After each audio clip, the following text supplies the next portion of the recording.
तो देखिए साथियों, फाइनली हम लेकर आ गए हैं आज टॉप 1000 एमसीक्यू क्वेश्चन आंसर। भारतीय राज्य और उनके उपनाम से संबंधित एक क्वेश्चन है और यूपीएससी ज्ञान जीके के साथ जुड़ जाइए। और एक क्वेश्चन है ना जो भारत के, चाहे यूपीएससी हो या फिर चाहे एमपीपीएससी हो, चाहे रेलवे हो, चाहे जो परीक्षा हो, भारत की सभी परीक्षाओं के लिए क्वेश्चन महत्वपूर्ण है।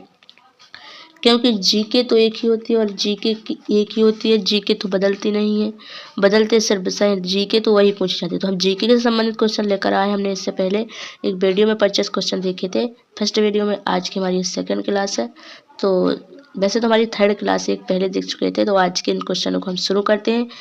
तो इन क्वेश्चनों को देखने से पहले आपसे एक बात करें, अगर आप लोगों को इसकी PDF चाहिए तो हमारे द्वारा जो व्हाट्सएप ग्रुप बनाया है उसमें ज्वाइन हो जाइए, तो इसकी PDF आपको मिल जाएगी।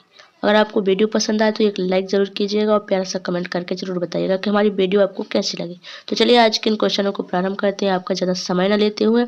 तो आज का पहला क्वेश्चन है कि उत्तर प्रदेश को क्या कहा जाता है, यानी कि उत्तर प्रदेश को और कौन से नाम से जाना जाता है। ऑप्शन है ताज नगरी का प्रदेश, ऑप्शन बी उद्योगों का राज्य, ऑप्शन सी संतों की भूमि, ऑप्शन डी मंदिरों का राज्य। तो इसका सही जवाब क्या हो जाएगा, चलिए जान लेते हैं। तो इसका सही जवाब हो जाएगा ऑप्शन ए, ताज नगरी का प्रदेश है जो उत्तर प्रदेश को कहा जाता है। यानी ऑप्शन ए बिल्कुल सही जवाब हो जाएगा। ताज नगरी का प्रदेश क्या कहा जाता है, ताज नगरी का प्रदेश किसे कहा जाता है, तो उत्तर प्रदेश को। तो दोस्तों उत्तर प्रदेश की राजधानी क्या है, कमेंट करके जरूर बताना। आपका सेकंड क्वेश्चन है कि राजस्थान राज्य को और कौन से उपनाम से जाना जाता है। ऑप्शन ए कहता है ज्ञान की भूमि, ऑप्शन बी संतों की भूमि, ऑप्शन सी मरुस्थलों की भूमि, ऑप्शन डी संस्कृत की भूमि। तो राजस्थान राज्य को किस नाम से जाना जाता है, उपनाम। तो इसका सही जवाब हो जाएगा आपका ऑप्शन सी, मरुस्थलों की भूमि के नाम से राजस्थान राज्य को जाना जाता है। आपका थर्ड क्वेश्चन है कि गुजरात राज्य का और क्या कहा जाता है। गुजरात राज्य को और क्या कहा जाता है।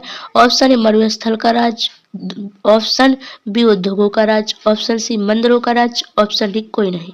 तो इसका सही जवाब हो जाएगा आपका ऑप्शन बी, उद्योगों का राज्य। यानी आपका ऑप्शन बी बिल्कुल सही जवाब हो जाएगा। उद्योगों का राज्य किसे कहा जाता है, तो गुजरात को।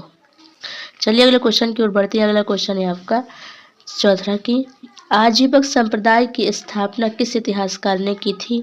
आपके ऑप्शन है, option A Bindusara, option B Bimbisara, option C Makaliputra और घोषाल, ऑप्शन डी कोई नहीं। तो इसका सही जवाब हो जाएगा आपका option A, sorry option A नहीं, ऑप्शन सी हो जाएगा। मखलीपुत्र घोषाल ने आजीवक संप्रदाय की स्थापना की थी, लेकिन बिंदुसार है जो आजीवक संप्रदाय का अनुयायी था, बिंदुसार।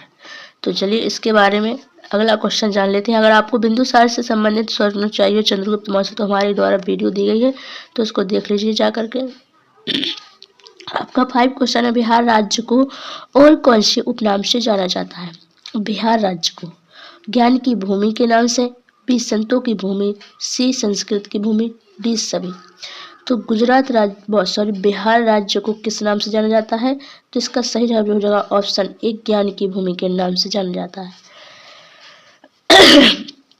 तो बिहार राज्य को कौन सी नाम से, ज्ञान की भूमि के नाम से जाना जाता है। छठवां क्वेश्चन है कि तमिलनाडु राज्य को क्या कहा जाता है। ऑप्शन ए मंदिरों का राज्य, ऑप्शन बी उद्योगों का राज्य, ऑप्शन सी मरुस्थल का, ऑप्शन डी सभी। तो तमिलनाडु राज्य को मंदिरों का राज्य कहा जाता है, यानी आपका ऑप्शन ए बिल्कुल सही जवाब हो जाएगा। तमिलनाडु राज्य में सबसे ज्यादा मंदिर पाए जाते हैं, इसलिए उसको मंदिरों का राज्य कहा जाता है। 7वां क्वेश्चन है आपका कि केरल को और किस नाम से जाना जाता था। आपके ऑप्शन है, ऑप्शन ए संस्कृत की भूमि, ऑप्शन सी संतों की भूमि, ऑप्शन बी ईश्वर की अपनी भूमि, ऑप्शन डी कोई नहीं। तो केरल को इसका सही जवाब हो जाएगा ऑप्शन बी, ईश्वर की अपनी भूमि के नाम से जाना जाता है। चलिए अगले क्वेश्चन की ओर बढ़ते हैं और बने रहिएगा हमारे साथ। अगर आप लोगों को इसकी PDF या शॉर्ट नोट्स चाहिए तो कमेंट में जरूर बताना है। चलिए आपके अगला क्वेश्चन है कि आपका अगला क्वेश्चन है कि महाराष्ट्र को और कौन से उपनाम से जाना जाता है। ऑप्शन ए संतों की भूमि, ऑप्शन बी भक्तों की भूमि, ऑप्शन सी ज्ञान की भूमि, ऑप्शन डी कोई नहीं। तो महाराष्ट्र को है ना जो किस नाम से जाना जाता है, तो इसका सही जवाब हो जाएगा ऑप्शन ए संतों की भूमि। यानी कि संतों की भूमि महाराष्ट्र, जब भक्ति काल था तो जितने भी भक्ति काल से संबंधित संत थे वो महाराष्ट्र से ही संबंधित थे, इसलिए महाराष्ट्र राज्य को है ना संतों की भूमि कहा जाने लगा है। क्वेश्चन नंबर 9 है कि फैजाबाद में 1857 की क्रांति के विद्रोह का नेतृत्व किसने किया था? ऑप्शन ए मंगल पांडे ने, ऑप्शन बी नाना साहब ने, ऑप्शन सी अहमदुल्ला ने, ऑप्शन डी झांसी की रानी ने। तो जब 1857 की क्रांति चल रही थी तो फैजाबाद से नेतृत्व करने वाले कौन थे? ऑप्शन सी अहमदुल्ला साहब थे। इसका सही जवाब हो जाएगा। और मंगल पांडे मेरठ से आए थे, झांसी की रानी झांसी से, नाना साहब लखनऊ से आए थे। आपका अगला क्वेश्चन है कि उगते सूर्य की भूमि कौन से राज्य को कहा जाता है? तो इसका सही जवाब क्या हो जाएगा देख लेते हैं। ऑप्शन ए मेघालय को, ऑप्शन बी मणिपुर को, ऑप्शन सी असम को, option D Arunachal Pradesh.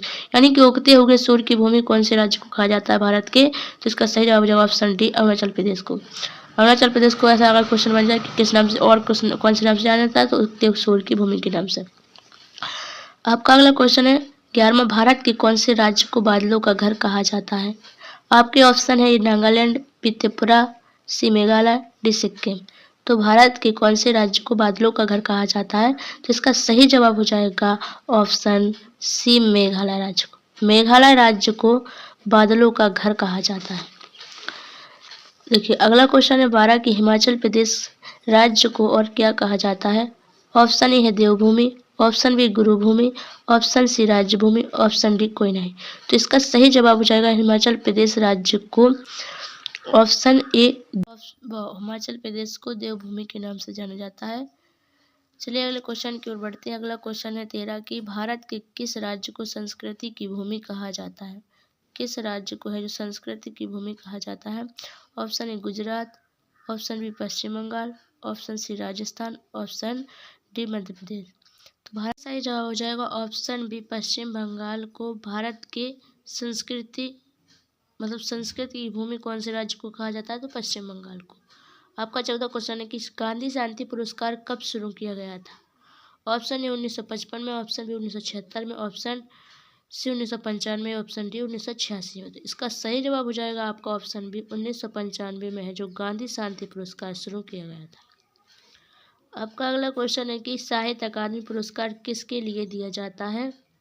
Option A धर्म के लिए, दोनों, साहित्य के लिए, कोई नहीं। तो इसका सही जवाब हो जाएगा ऑप्शन बी साहित्य के लिए साहित्य अकादमी पुरस्कार दिया जाता है। तो देखिए इतने क्वेश्चन हमारे कंप्लीट हो चुके हैं। अगर आपको इसकी पीडीएफ चाहिए तो कमेंट बॉक्स में ज़रूर बताना। और चलिए अगले क्वेश्चन की ओर बढ़ते हैं। आपके अगला क्वेश्चन है कि भारत रत्न पुरस्कार की शुरुआत कब की थी, या भारत रत्न पुरस्कार की स्थापना किस वर्ष की गई थी? तो option A 1854, option B 1954, option C 1995, option D सभी। तो इसका सही जवाब हो जाएगा ऑप्शन बी 1954 में है जो भारत रत्न पुरस्कार की स्थापना की गई थी। 7वां क्वेश्चन है बेल रोड विद्रोह किस वर्ष शुरू हुआ था? ऑप्शन ए 1810 में, ऑप्शन बी 1815 में, ऑप्शन सी 1806 में, ऑप्शन डी 1819 में। एक क्वेश्चन है ना जो बहुत महत्वपूर्ण एग्जाम की दृष्टि से इनको याद कर लेना। तो इसका सही जवाब हो जाएगा आपका ऑप्शन सी 1806 में है जो बेल्लौर विद्रोह शुरू किया गया था। 18वां क्वेश्चन है कि नागपुर झंडा सत्याग्रह कब हुआ था? नागपुर झंडा सत्याग्रह कब हुआ था? ऑप्शन ए 1920 में, ऑप्शन सी 1930 में, ऑप्शन डी 1923 में, ऑप्शन सी डी 1921 में। तो इसका सही जवाब हो जाएगा आपका ऑप्शन डी सी 1923 में है जो नागपुर झंडा सत्याग्रह शुरू किया गया था। अब देखिए हमने बनाना टाइप के क्वेश्चन बना लिए क्योंकि ज़्यादा टाइम हो गया था हमारे पास। तो देखिए इनको देख लेते हैं। चापेकर बंदूक किस अंग्रेज अधिकारी की हत्या के लिए प्रसिद्ध था? तो किस अंग्रेज रैंड की हत्या के लिए, रैंड अंग्रेज अधिकारी के लिए चापेकर बंदूक है जो बहुत ही प्रसिद्ध था। चापेकर बंदूक किस अंग्रेज अधिकारी? तो रैंड अंग्रेज अधिकारी की हत्या के लिए प्रसिद्ध था चापेकर। तो इसका सही जवाब यह हो जाएगा। चलिए अगले क्वेश्चन की देखते हैं। अलीपुर बम कांड किस वर्ष घटित हुआ था? तो 1908 में। बिल्कुल सही जवाब हो जाएगा 1908 में अलीपुर बम कांड घटित हुआ था। आपका 21वां क्वेश्चन है कि 1915 में गदर पार्टी ने किस उद्देश्य से आंदोलन किया था? तो इसका सही जवाब हो जाएगा ब्रिटिश शासन को उखाड़ फेंकना। 1915 में जब गदर पार्टी का आंदोलन शुरू हुआ था उनका सिर्फ उद्देश्य यही था कि अपन को अंग्रेजी में भारत में ब्रिटिश शासन को उखाड़ फेंकना।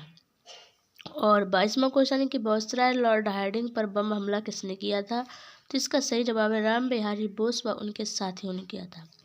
आपका 23वां क्वेश्चन है कि काकोरी कांड का नेतृत्व किसने किया था? तो इसका सही जवाब है ब्रह्म प्रसाद बिस्मिल ने जो काकोरी कांड का नेतृत्व किया था। आपका अगला क्वेश्चन है 24 पावना विद्रोह किस प्रांत में हुआ था? तो इसका सही जवाब हो जाएगा बंगाल में हुआ था। बंगाल में है जो पावना विद्रोह शुरू किया गया था। आपका अगला क्वेश्चन है 25 चंपारण सत्याग्रह किस वर्ष शुरू किया गया था? तो इसका सही जवाब हो जाएगा 1917 में। बहुत महत्वपूर्ण क्वेश्चन एग्जाम की दृष्टि से आरआरबी ग्रुप डी में ये क्वेश्चन पूछा जा रहा है, एसएससी एमटीएस में पूछा गया है, तो आप लोग जल्दी से याद कर लीजिए। 26वां क्वेश्चन है असम आंदोलन का नेतृत्व तो किसने किया था? तो इसका सही जवाब हो जाएगा गोपीनाथ बोरदोलाई। गोपीनाथ बोरदोलाई ने असम आंदोलन का नेतृत्व किया। अगला क्वेश्चन है 27 मोपला विद्रोह किसके खिलाफ था? तो ब्रिटिश शासन पर जमींदारों के खिलाफ। आपका अगला क्वेश्चन लास्ट है कि सत्याग्रह का नेतृत्व किसने किया? तो इसका सही जवाब है सरदार वल्लभ भाई पटेल ने। तो देखिए साथियों, आज के वीडियो में इतने ही क्वेश्चन। अगर आप लोग को इसकी पीडीएफ चाहिए तो कमेंट बॉक्स में ज़रूर बताना। फिर मिलेंगे अगले वीडियो में। आज के लिए इतना ही। जय हिंद, जय भारत, धन्यवाद।